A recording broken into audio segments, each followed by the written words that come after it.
Hello மக்களை, வெற்றி துளசி செம்ம இன்ட்ரெஸ்டிங்காக போயிட்டுருக்கு. துளசியும் பாட்டி இந்த நிலைமைக்கு ஆயிட்டாங்களேன்னு சொல்லிட்டு ரொம்பவே ஃபீல் பண்ணுறாங்க. இதெல்லாம் பார்த்துட்டு இருந்த வெற்றிக்கும் துளசி இப்படி அழுறாங்களேன்னு சொல்லி தாங்கவே முடியலை. அப்படியே வெற்றி அவங்க ஃப்ரெண்டு மாதிரி துளசிக்கிட்டேயும் பேச ஆரம்பிச்சிடுறாங்க. அப்படியே துளசியும் இப்போ தான் எனக்கு ரொம்பவே சமாதானமாக இருக்குது, நீங்கள் என்கிட்ட பேசுனதுக்கு ரொம்பவே நன்றின்னு சொல்கிறத நம்ம லக்ஷ்மியை பார்த்துடுறாங்க. அப்படியே லக்ஷ்மி வெற்றிக்கிட்ட வந்து துளசிக்கு நீங்கள் ரொம்பவே ஹெல்ப்பாக இருக்கீங்க, அது மட்டும் இல்லாமல் துளசிக்கிட்ட நீங்கள் தான் அந்த ஃப்ரெண்டுங்கிற உண்மையை சொல்லிட வேண்டியதானேன்னு சொல்ல ஆரம்பிக்கிறாங்க. அதை கேட்ட நம்ம வெற்றியை என்ன பண்ண போகிறாங்க? வீடியோக்குள்ளே போகிறதுக்கு முன்னாடி நம்ம சேனலுக்கு ஒரு லைக் அண்ட் சப்ஸ்கிரைப் பண்ணிடுங்க மக்களே. அப்படியே பக்கத்தில் இருக்க பெல் ஐக்கானையும் கிளிக் பண்ணிடுங்க. அப்போ தான் நான் போடுற வீடியோலாம் உங்களுக்கு நோட்டிஃபிகேஷனாக வரும். ஃபஸ்ட்டு பார்த்தீங்கன்னா துளசிக்கும் அவங்க அப்பா வீட்டுக்கு தான் பாட்டி வந்திருக்காங்கிற விஷயமே தெரியுது. அது மட்டும் இல்லாமல் நம்ம வெற்றிக்கிட்ட வந்து வாங்க பாட்டியை ஒரு வாட்டி பார்த்துட்டு வந்துடலாம், அவங்க எப்படி இருக்காங்கன்னு நினச்சி எனக்கு ரொம்பவே வருத்தமாக இருக்குது, பார்த்துட்டு வந்தால் என் மனசுக்கு கொஞ்சம் பரவாயில்லாமல் இருக்கும்னு சொல்லவும் நம்ம வெற்றியும் தியா துளசியை கூட்டிகிட்டு பாட்டியை பார்க்கறதுக்கு போகிறாங்க. அங்கே வந்து பார்த்ததும் எப்படி இருந்த பாட்டி இப்படி ஆயிட்டாங்களேன்னு சொல்லிட்டு நம்ம துளசிக்கும் வருத்தமாகவே இருக்குது.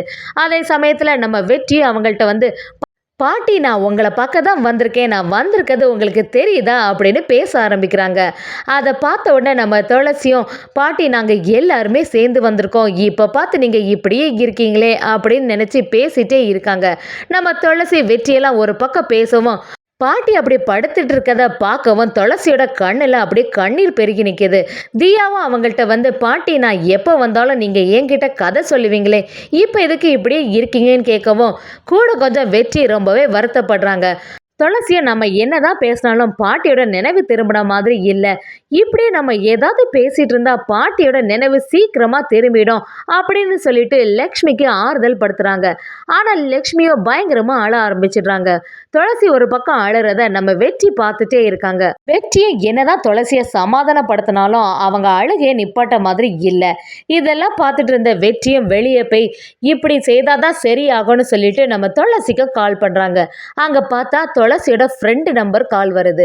அந்த வெற்றியும் துளசிக்கிட்ட என்னாச்சு, நீங்கள் ரொம்பவே டல்லாக பேசுகிற மாதிரி இருக்கேன்னு கேட்கவும் துளசி எல்லா விஷயத்தையும் பேச ஆரம்பிக்கிறாங்க. என்னோட பாட்டிக்கு இந்த மாதிரி ஆயிட்டு, அவங்க நினைவே திரும்பலை, அவங்க படுக்கையில் கிடக்கிறத பார்த்தா எனக்கு ரொம்பவே வருத்தமாக இருக்குது, இந்த மாதிரியெல்லாம் ஆகும்னு கொஞ்சம் கூட நினைக்கல, எப்போவுமே ரொம்ப சந்தோஷமாகவே பேசுவாங்க, இப்போ நாங்கள் வந்திருக்கதே தெரியாமல் இப்படி இருக்காங்களே அப்படின்னு எல்லாத்தையும் சொல்ல ஆரம்பிக்கிறாங்க. அதுக்கு வெற்றியோ நீங்கள் எதுக்குமே கவலைப்படாதுங்க, பாட்டிக்கு சீக்கிரமே சரியாயிரும், எப்போவுமே நம்பிக்கையாக இருங்க, பாட்டிக்கு நினைவு திரும்பிடும்னு ரொம்பவே சமாதானப்படுத்துகிறாங்க. அப்படியே நம்ம துளசியும் சரி நீ உங்கள்கிட்ட பேசுனது எனக்கு கொஞ்சம் அமைதலாக இருக்குது, எப்போவுமே உங்கள்கிட்ட என்னோட பிரச்சனை பற்றி சொல்லும் போதெல்லாம் அதுக்கு கரெக்டான சொல்யூஷனும் சொல்லி தரீங்க, ரொம்பவே நன்றி அப்படின்னு சொல்கிற மாதிரி பேசுகிறாங்க. இதெல்லாம் ஒரு சைட்லேருந்து லக்ஷ்மியும் பார்த்துட்டு என்னடா துளசி கொஞ்சம் சமாதானம் ஆகிட்டாலே எப்படின்னு பார்க்கவும் வெளியில் வெற்றி ஃபோனில் இருந்து பேசிகிட்டு இருக்காங்க. சரி அப்போ இவங்க தான் இதுக்கு காரணம்னு சொல்லிட்டு நம்ம வெற்றியும் லக்ஷ்மி பார்க்க போகிறாங்க.